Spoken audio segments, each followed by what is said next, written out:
Welcome to China in Focus. I'm Tiffany Meyer. Our top story, President Trump is weighing in on letting 600,000 Chinese students into U.S. colleges. More on what he had to say. And it wouldn't be the top colleges. It would be colleges that struggle on the bottom. And you take out 300,000 or 600,000 students out of the system. But some of Trump's supporters are pushing back on the president's visa offer for Chinese students. Taking stakes in U.S. government defense contractors. The Trump administration is looking beyond its 10% stake in Intel, now considering expanding investments in defense firms like Lockheed Martin and Boeing. President Trump pushing to rein in China's nuclear arsenal, calling on Beijing to join disarmament talks with the U.S. and Russia. Beijing saying no. And the U.S. joining two major drills in Asia aimed at strengthening regional partnerships and sending a clear signal against Beijing's growing aggression in the Indo-Pacific.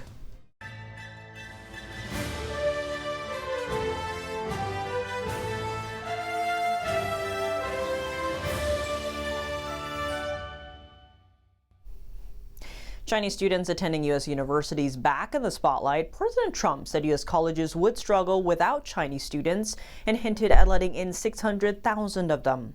He made the comments on Tuesday during a cabinet meeting in Washington. Watch. I think it's very insulting to say students can't come here because they'll go out and they'll start building schools and they'll be able to survive it. But I like that their students come here. I like that other countries' students come here. And you know what would happen if they didn't? Our college system would go to hell very quickly.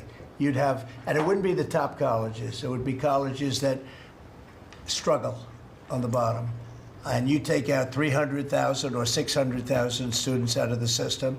I like having, and I told this to President Xi, that we're honored to have their students here. The president hasn't specified which subjects the hundreds of thousands of Chinese students are allowed to enroll in. Technology and science have become sensitive fields. That comes as more Chinese researchers, including students, have faced charges for transferring U.S. technology to China.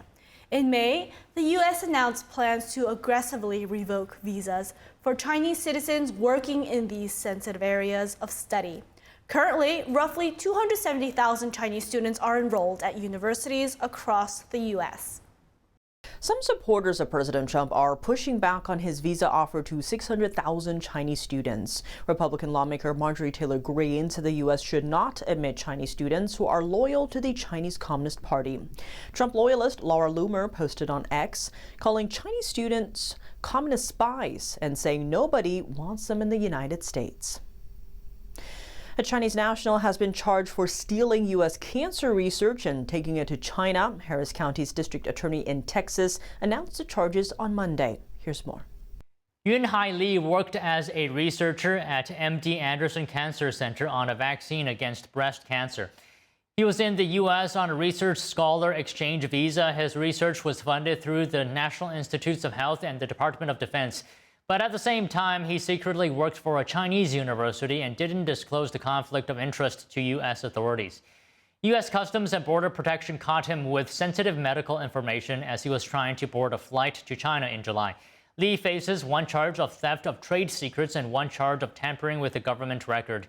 He could face up to 11 years in prison if convicted. The Trump administration is considering taking stakes in defense companies and other firms it does business with, including weapons and defense manufacturer Lockheed Martin and aerospace company Boeing. Boeing has both civilian and military divisions. Here's more. That's according to U.S. Commerce Secretary Howard Lutnick, who told CNBC on Tuesday he believes talks are needed around how the government finances its munitions acquisitions, as he defended President Donald Trump's push for a greater government role in American business. Lutnick said Pentagon officials are considering taking pieces of government contractors, including AI powerhouse Palantir Technologies. Boeing declined to comment, and representatives from Lockheed and Palantir did not immediately respond to a request for comment.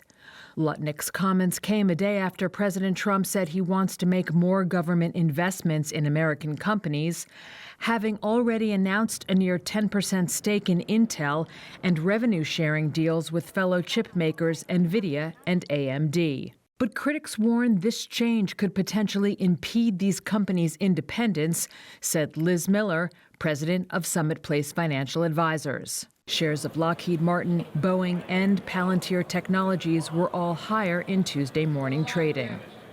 Treasury Secretary Scott Bessent says the Trump administration is not considering taking a stake in chipmaker Nvidia. Bessent had more to say during an interview Wednesday morning with Fox Business's Maria Bartiromo. Take a listen. I don't think Nvidia needs financial support, that seems not on the table right now. But could there be other industries where that we're reshaping, something like shipbuilding? That sure. There could be things like that, and these are critical industries that we have to we have to be self-sufficient in the United States. Bessent's interview follows the Trump administration's 10% stake in chipmaker Intel. The Treasury Secretary's comments also come ahead of Nvidia's quarterly report set for release this afternoon. Nvidia became the first publicly traded company to surpass a market value of $4 trillion last month. The chipmaker's stock price has gained another 13% since then, creating an additional $500 billion in shareholder value. China is rejecting President Trump's calls to join nuclear disarmament talks with the U.S. and Russia. On Wednesday, Beijing said it will not limit its nuclear arsenal by joining the negotiations. The comments come after Trump urged China to take part in talks aimed at reducing nuclear stockpiles. A Chinese Foreign Ministry spokesperson pushed back on Trump's proposal, calling it unreasonable and unrealistic. The official cited the difference in nuclear arsenals between the two countries. On Monday, Trump said he had discussed nuclear arms control with Russian President Putin and wanted China to be involved as well. He added that China could catch up to the U.S. nuclear arsenal in 5 years. Limiting nuclear weapons will get China into that. We have the most. Russia has the second most, and China has third, but China is way behind, but they'll catch us in 5 years. We would like to denuclearize. Russia and the United States hold nearly 90% of the world's nuclear weapons. Moscow withdrew from the last arms control pact with the U.S. in 2023. The U.S. is taking part in 2 major drills in Asia this week, one with the Philippines and the other with Indonesia. The exercises aim to bring partners in the region closer together and to push back on Beijing's growing aggression in the Indo-Pacific. Personnel from 4 nations are training together in the Philippines on Wednesday. The Philippines and Australia are leading the 15-day joint live-fire military drills, with U.S. Marines and Canada's Navy also joining in. The exercises focus on land and air combat integration. They also include a separate naval sail in the South China Sea, involving the navies of the Philippines, Australia, and Canada. Here's what the Australian commanding officer had to say. One of the major training outcomes for Australia in this is showing that we can deploy a combat-ready and combat-capable force within the Indo-Pacific region in order to assist a important security partner such as the Philippines. The drill in the Philippines started on August 15th and will run for about 2 weeks. The exercises are taking place near the disputed Spratly Islands, partially within the Philippines' Exclusive Economic Zone, or EEZ, and roughly 600 miles from the Chinese coast. The EEZ is the area of sea where a country controls fishing and resources. Both China and the Philippines claim sovereignty over the islands. At the same time, the United States and Indonesia are holding their annual joint military exercises, joined by forces from a dozen other countries. The drills have taken place every year since 2009. Indonesia has expressed concern over what it sees as Chinese encroachment on its exclusive economic zone in the South China Sea. A Chinese Coast Guard ship that made headlines is now under repair. The vessel collided with a Chinese naval ship in the South China Sea weeks earlier, chasing a Filipino ship. Let's take a closer look. Satellite images show the ship is parked next to a port in China's southern Hainan. This comes after the ship rammed another Chinese naval vessel while chasing a Philippine ship weeks ago. It's the first known collision between 2 Chinese vessels in the area. Chinese Coast Guard ships have rammed into Filipino boats, fired water cannons, and directed lasers at the vessels in the South China Sea. That's to block the Filipino ships from resupplying troops stationed in the South China Sea. Both countries claim parts of those waters, while China claims nearly all of that territory. A 2016 tribunal ruled Beijing's claim invalid. A third of global shipping passes through the body of water, and it holds a strategic location. Coming up, one organization is paying protesters to hit our streets, and it has ties to communist China. Independent journalist Nate Friedman takes us inside his investigation. Looking into David, I saw that on the 990 forms of the People's Forum, he is getting paid $75,000 a year to protest. And a British lawmaker warning Beijing quietly gaining influence in the UK. He says a Hong Kong investment firm tied to the Chinese Communist Party is snapping up Britain's critical infrastructure, including the country's largest water provider. More on that after the break here on China in Focus. Welcome back to China in Focus. I'm Tiffany Meyer. When protesters come with a paycheck, who's really speaking? This isn't just an isolated case. Independent journalist Nate Friedman has been investigating a growing trend in major U.S. cities, including New York and Washington, D.C. We spoke with him to dig into who's behind these paid protesters and what's really at stake. It seems lately more and more in the headlines are protests over all sorts of issues, but are these organic or are they paid for? Well, we have with us a very special guest. He's an independent journalist who's found out these are paid protesters. So, Nate Friedman, thank you so much for joining us. Great to have you here. Thanks for having me. So, talk to us about, how you found out a lot of these are paid protesters. Did you go in there knowing this, or did you find this out organically? No, I found it out organically, actually. So there was a big Tesla takedown protest in downtown New York City, and I was struck by how Elon was loved by the left prior to Trump winning. And I saw things switch on a dime, and not just against him, but calling him a Nazi. And as a Jew who had family who've died in the Holocaust, I took that to heart. So I wanted to know what was really going on. So when I went there, I immediately was confronted by a woman who had a troll sign and just followed me. So she looked to have a picture of me on her phone as one of the people sort of that they have to ensure that can't ask questions there, which is pretty crazy. And then I was trying to do any kind of interviews I could, and more protesters would come in with big right-wing troll arrows, and they would have teammates that would beg the person that I'm trying to interview to not do the interview. So that's when I realized, okay, this is not organic. Wow. So you were just going up to people being like, hey, why are you here? And people were, first off, they had a photo of you. So they knew who you were. Yeah, they knew who I was. They were taking more photos to intimidate me, but she knew who I was right when I walked in. That is crazy. Well, often it's been said to follow the money. So in this case, I assume you followed the money. Where did the money lead? Sure. So for this particular protest, it was funded by Rise and Resist, which is funded by George Soros. And you can see that they take money through Act Blue. Act Blue is the Democrat fundraising platform. So People's Forum, which I'm sure we'll talk about later, but also has to do with Rise and Resist, because People's Forum is also funding Rise and Resist as well. So, yeah.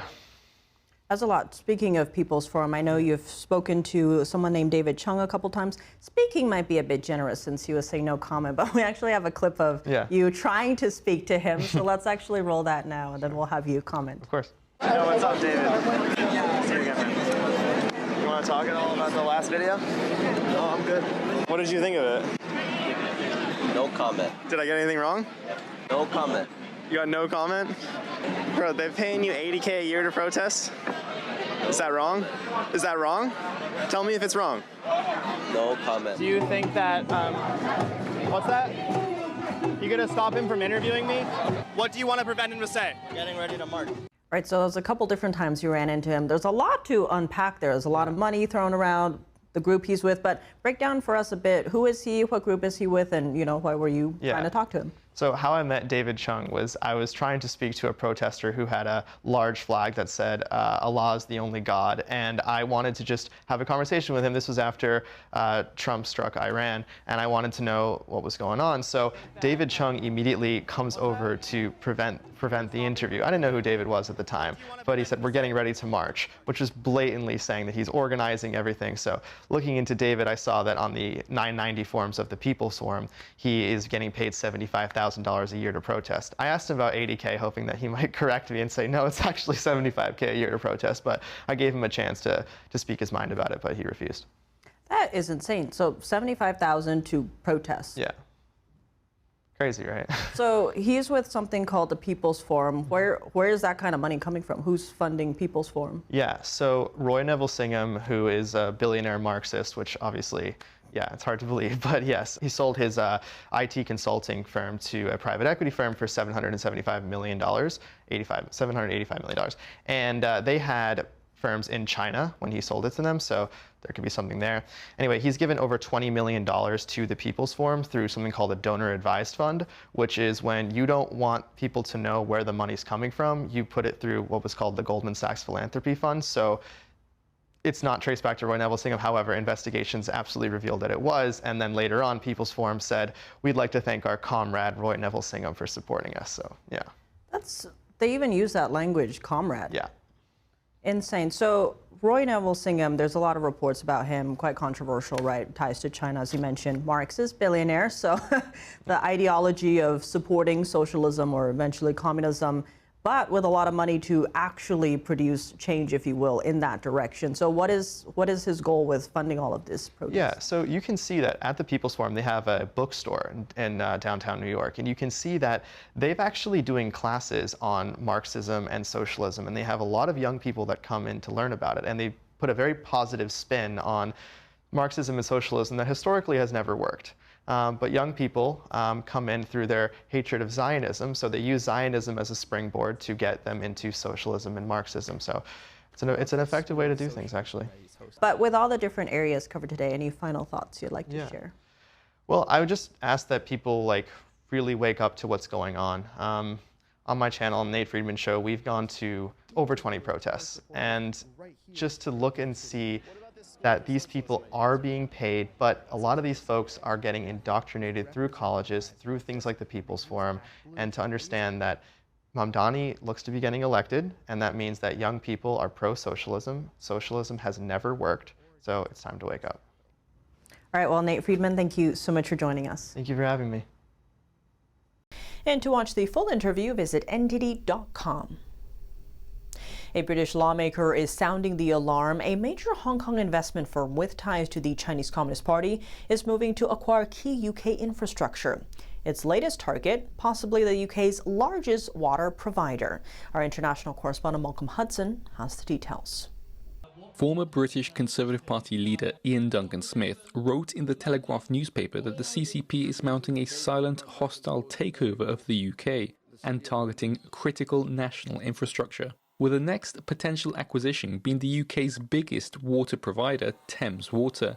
It supplies water and waste management to some 16 million customers across London, Oxford, and other nearby towns and cities. The problem is that Thames Water is saddled with some $22 billion of debt and struggling to restructure and refinance to fend off insolvency. The British government is preparing a backup plan to potentially temporarily nationalise the firm before selling it on. That's where Hong Kong-based CK Infrastructure Holdings, or CKI, steps in, offering itself as a possible buyer. Duncan Smith highlighted CKI is tied to the Chinese Communist Party.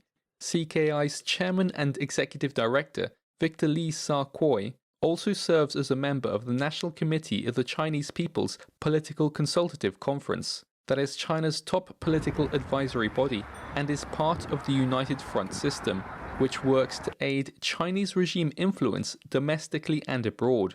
CKI already owns or part-owns various British utility firms, from electricity supplier UK Power Networks to Northumbrian Water and Northern Gas Networks, as well as a range of renewable energy projects. Speaking to the Times of London newspaper, former senior intelligence officer Simon Gass warned selling Thames Water to a Chinese-controlled company could give Beijing access to sensitive customer data, including customers in London who work in key and sensitive roles in government. Duncan Smith said there is no such thing as a truly private company in China, as the Chinese regime has ultimate control. Under China's national intelligence law, all organizations and companies in China are required to back national intelligence efforts, including through data sharing. CKI's acquisition of Thames Water, Duncan Smith said, should therefore be avoided at all costs. Malcolm Hudson, NTD News. SpaceX has launched its massive Starship rocket on its 10th test flight in a mission that could bring Elon Musk's dream of reaching Mars a step closer. The 400-foot-tall rocket lifted off from Starbase in South Texas Tuesday night.